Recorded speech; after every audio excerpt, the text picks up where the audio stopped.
Oke, halo, ketemu lagi dengan saya Gavin Gui, psikolog dan praktisi pengembangan diri. Nah, kalau di video sebelumnya saya udah bahas psikoanalisis ala Sigmund Freud.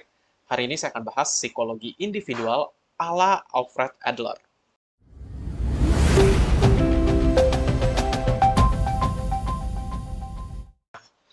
Selain Sigmund Freud, salah satu nama besar di dunia perpsikologian Indonesia ya, bukan Indonesia, internasional malah dunia, nama legendnya itu salah satunya Alfred Adler. Biasanya Alfred Adler ini dipelajari dia di semester 2 lah. Semester 1 mungkin ada disebut, nggak mendalam. Di semester 2 biasanya di mata kuliah psikologi kepribadian, dibahas lebih detail. Dan meskipun mungkin nggak sepopuler kayak Carl Gustav Jung, ya, nggak sepopuler Sigmund Freud di masyarakat awam, tapi di kalangan psikologi cukup berpengaruh. Nah, kita bahas. Jadi Alfred Adler ini lahirnya tahun 1870, meninggalnya di 1937. Jadi tahu ya konteksnya beliau berbicara dalam zaman apa gitu. Nah, menariknya gini. Awalnya Alfred Adler ini seorang dokter mata dan akhirnya beralih menjadi dokter umum. Nah, ketika karir beliau sebagai dokter umum inilah banyak pemikiran-pemikiran psikologis muncul ya. Beliau mendirikan Vienna Psychoanalytic Society bersama Sigmund Freud, ya, terpilih menjadi presiden dari perkumpulan tersebut, sehingga Alfred Adler ini hubungannya bagus sama Sigmund Freud awalnya. Nah, Sigmund Freud sebenarnya nganggap Adler itu kayak muridnya sendiri. Namun, Adler nggak menganggap Freud itu sebagai gurunya. Di mata Adler, Freud itu adalah kolega. Jadi apa nih? Bukan cinta bertepuk sebelah tangan ya. Hubungan guru murid yang bertepuk sebelah tangan. Freud anggap Adler itu murid, tapi Adler anggap Freud itu kolega. Nah, beliau bersama Freud banyak melakukan pembahasan-pembahasan tentang psikoanalisis ya, tentang yang saya bahas di minggu lalu.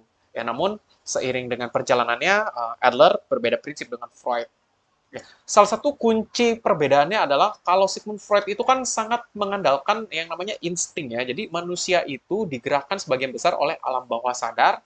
Alam bawah sadar itu isinya adalah insting atau dorongan atau motivasi yang berasal dari keinginan-keinginan yang tidak bisa tersalurkan atau pengalaman-pengalaman traumatik yang tidak bisa diungkapkan, dipendam ke bawah sadar, mengendalikan sebagian besar perilaku manusia. Ya, dengan kata lain, manusia itu sangat ditentukan oleh masa lampaunya, sangat ditentukan oleh dorongannya. Nah, Adler nggak setuju di sana. Ya, menurut Adler, penggerak utama manusia bukan itu. Penggerak utama manusia itu adalah will to power, kemauan untuk berdaya, kemampuan untuk memiliki kemampuan. Nah, ini yang menjadi prinsip dasarnya Adler. Sehingga otomatis berbeda dong. Kalau Freud itu ngomongin masa lalu, Adler itu ngomongin masa depan. Ya, potensiku apa? Ya, kemauan ingin menjadi kuat. Nah, ini berbeda orientasi, akhirnya Adler berpisah mendirikan perkumpulan yang disebut dengan individual psychology. Nah, kata individual di sini bukan berarti ngomongin psikologi secara individualis. Bahkan teorinya Adler sangat sosial sifatnya. Nah, individual itu maksudnya adalah utuh gitu, bahwa manusia itu harus ngelihatnya as an individual, sebagai seorang individu. Nggak kayak Freud ya, kalau Freud itu ngelihatnya kan ngomonginnya apa, dorongan, insting, bawah sadar gitu. Nggak ngelihatnya secara utuh. Nah, kalau menurut Adler, kita harus ngelihat manusia itu secara utuh. Manusia juga punya, selain punya pengalaman masa lalu ya, yang ada di bawah sadarnya ya, dorongan itu, manusia juga punya will to power, manusia juga punya lingkungan sosial, manusia juga punya keinginan, keinginan untuk maju. Nah, ini yang harus dipertimbangkan. Ya, kayak psikologi individual, ya utuh gitu. Nah, kita lihat Adler itu pertama-tama membahas tentang inferiority complex atau kompleks inferioritas. Jadi manusia itu lahir dalam perasaan inferior, ya, perasaan lemah dan kurang berdaya. Ya, kita lahir bayi ya, sebagai bayi. Kita kan nggak berdaya sebagai bayi ya. Makan aja mesti disusuin, ya tidur aja harus dikondisikan, ya buang air besar sendiri aja bisa sih buang air besar sendiri ya, tapi nggak bisa bersihinnya sendiri gitu. Buang air kecil nggak bisa bersihin sendiri. Kita inferior, merasa lemah. Dan seiring kita bertambah usia juga, kalau anak-anak juga masih ada inferiornya, kan ada hal-hal yang nggak bisa dia lakukan. Nah, kita itu lahir dalam perasaan inferior, kita merasa lemah, kita merasa kurang berdaya. Kita lahir dengan berbagai keterbatasan. Dan nantinya Adler malah bercerita inferioritas itu juga bisa aja muncul di usia-usia yang lebih dewasa. Sampai saat ini tentu kita punya insecurity sendiri kan, kita ada perasaan insecure kan, itu inferioritasnya. Ya, jadi Lalu, nangkep ya, perasaan tidak kata berdaya kuncinya itu adalah kita ini dikompensasi. punya Ya, kompleks dikompensasi maksudnya apa? inferioritas. Ya. Perasaan tidak Karena kita berdaya. tahu Kita kita punya merasa perasaan lemah, lemah. kita mencari sesuatu untuk menutupinya. Sehingga kita bisa menjadi kuat atau superior atau berdaya. Ya, kita berusaha untuk menutup, mengurangi, menghilangkan perasaan lemah itu. Nah, caranya berbagai macam ya. Ada orang yang menghilangkan perasaan inferiornya dengan bekerja keras sehingga dia bisa achieve sesuatu dan dia merasa superior. Ada orang yang mungkin merasa dia kurang diterima lalu dia berusaha untuk menyenangkan semua orang sehingga dia bisa merasa lebih superior. Berbagai macam cara. Ya, intinya kita berjuang untuk menjadi superior. Kenapa Anda belajar dengan giat sungguh-sungguh? Karena Anda ingin superior. Superior dalam konteks itu ingin memiliki power. Ya, Anda lahir dalam kondisi anak kecil, ya pengetahuannya terbatas, kecerdasannya terbatas, ya lalu ingin achieve, ya ingin menjadi pintar, cerdas, berpengetahuan. Ya itu kompensasi kita. Ada orang mungkin masa kecilnya ya dia mungkin lahir dalam keadaan sangat miskin, ya susah, sengsara, dan dia akhirnya ingin menjadi superior dengan bekerja keras, investasi. Ya, jadi kebayang ya, apa yang kita lakukan ini sebenarnya adalah upaya kita loh untuk will to power, untuk menjadi berdaya. Lebih optimis ya kalau lihat aroma-aroma teorinya Adler ya dibandingin Freud gitu. Nah, kompensasi ini harus disertai dengan minat sosial. Ya, apa itu minat sosial? Jadi intinya gini, kalau kita mau berusaha nih, kita berusaha will to power, ingin menjadi berdaya, harus disertai dengan perasaan bahwa kita ini bagian dari komunitas sosial loh. Kenapa? Kalau kita nggak punya minat sosial, kalau kita nggak merasa diri kita ini bagian dari sosial, upaya kita untuk mencapai superioritas itu akan nggak bagus. Contohnya apa? Ya, sorry to say ya, pengedar narkoba, penjahat, perampok, ya, pencuri, penipu, itu kan mereka ingin superior, ya ingin mengatasi inferioritas mereka, ingin menjadi berdaya, powerful, ya ingin menjadi punya kemampuan. Tapi caranya tidak sesuai dengan norma sosial. Karena mereka nggak peduli sama lingkungan sosialnya. Yang nggak peduli ada orang mati karena narkoba, yang penting dia jualan dapat duit. Nggak peduli ada orang harus kehilangan sesuatu ya karena dia ngerampok, yang penting dia dapat uang, dapat barang berharga. Nggak peduli orang dirugikan, yang penting dia nipu berhasil dapat duit. Nah, inilah minat sosial kenapa diperlukan. Kalau nggak, kita akan berupaya untuk menjadi superior dengan cara-cara yang nggak pantas. Nah, ini penting banget nih. Jadi, Adler mengatakan kita harus loh merasa kita ini bagian dari lingkungan sosial. Sehingga upaya kita untuk mencapai superioritas itu disertai dengan kepatuhan kita terhadap norma-norma sosial. Nggak merugikan orang lain. Oke, mulai dapat ya. Uh, ya jadi, nah itu ada tuh di bawahnya. Berjuang untuk berdaya ya, striving for superiority. Ya, upaya untuk mengatasi rasa inferior dengan menjadi seseorang yang superior harus disertai dengan minat sosial. Wah, mulai dapat gambaran nggak? Teorinya lebih optimis ya, daripada Sigmund Freud. Dan ya kalau saya lihat memang menjadi sebuah dua pandang yang berbeda lagi. Sigmund Freud ngomongin masa lalu, Adler ngomongin masa depan. Dan kenapa saya bahas Adler juga di video kali ini? Saya ada nonton di salah satu podcast ya Gita Wirjawan ya, Pak Menteri, mantan Menteri ya, uh, di bagian Endgame. Ya, nama-nama channelnya Endgame ya kalau nggak salah ya. Beliau sempat bahas soal Adler ini. Saya pikir, wah kalau Pak Menteri aja tahu ya, kenapa masyarakat nggak saya kasih tahu juga dari sisi psikolognya langsung gitu. Nah, Adler menceritakan atau mengajarkan ya ada 4 tipe manusia. Nah, ini jadi kayak 4 tipe kepribadian. Walaupun nggak seterkenal tipe-tipe kepribadian Gustav Jung, yang introvert, extrovert, mungkin nggak seterkenal sanguinis, koleris, melankolis, pragmatis, ya, tapi memang jarang dibahas sih. Tipe kepribadian Adler jarang dibahas, jarang juga digunakan dalam psikotes, tapi perlu tahu lah. Ya, jadi pertama ada yang namanya tipe pengatur, ruling. Ya, ini orang yang mendominasi orang lain.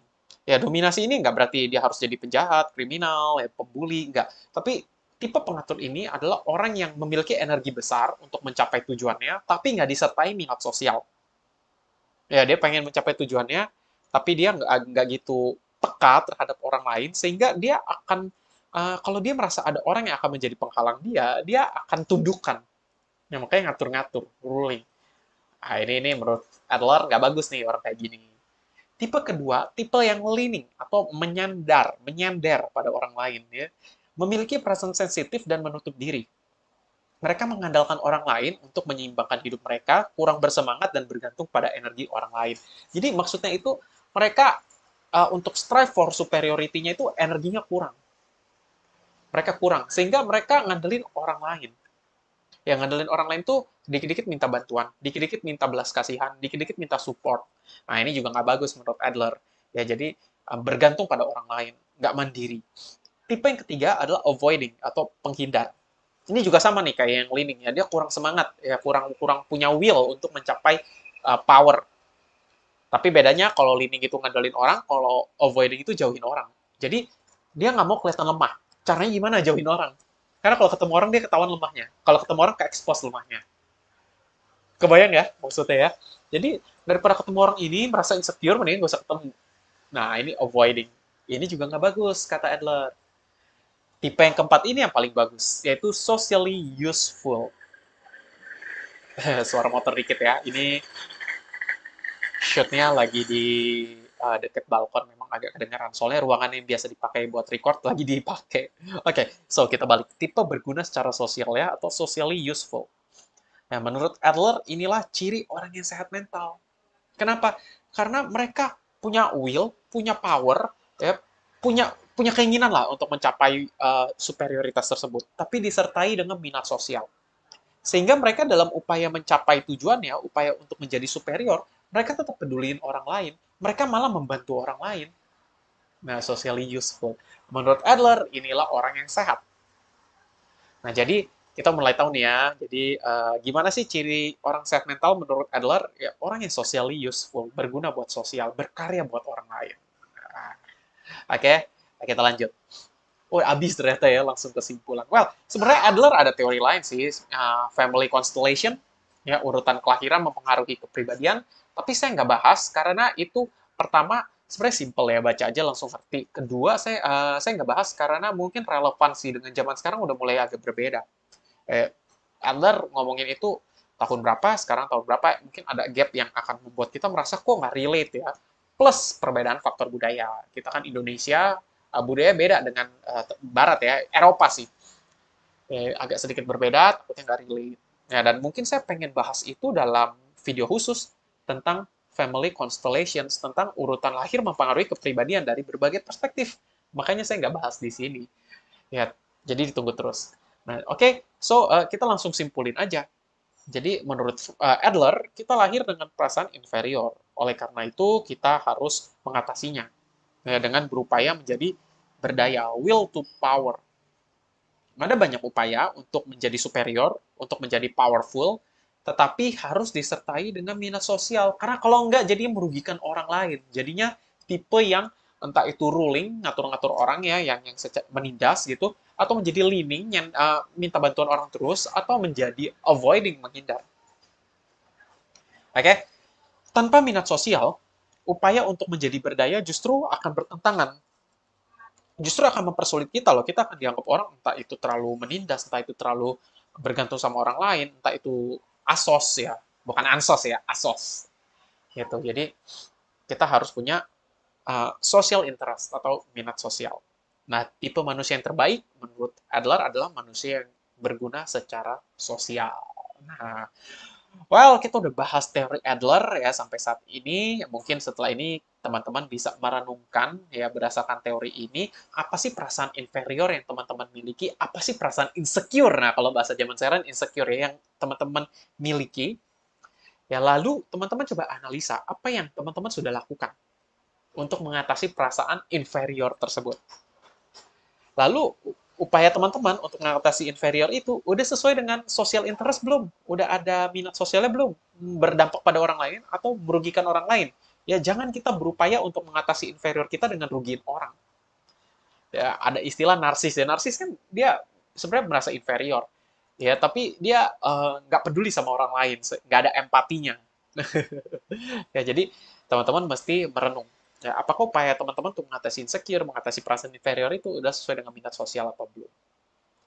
Ya, akan lebih bagus lagi kalau teman-teman bisa jadi socially useful person, orang yang berguna secara sosial. Ya, dan bikin video ini kan sebenarnya juga salah satu upaya saya. Saya juga ada perasaan inferior. Nah, saya berusaha menutupinya gimana? Oh, gimana kalau saya sharing aja deh ilmu yang saya ketahui. Ya, YouTube saya juga lumayan ada yang nonton ya, walaupun gak rame-rame banget, bukan channel yang punya jutaan subscriber gitu, bukan channel yang punya ratusan ribu subscriber, tapi ada yang nonton, ada yang komen, kadang ada yang mampir ke IG saya bilang thank you atas videonya ya.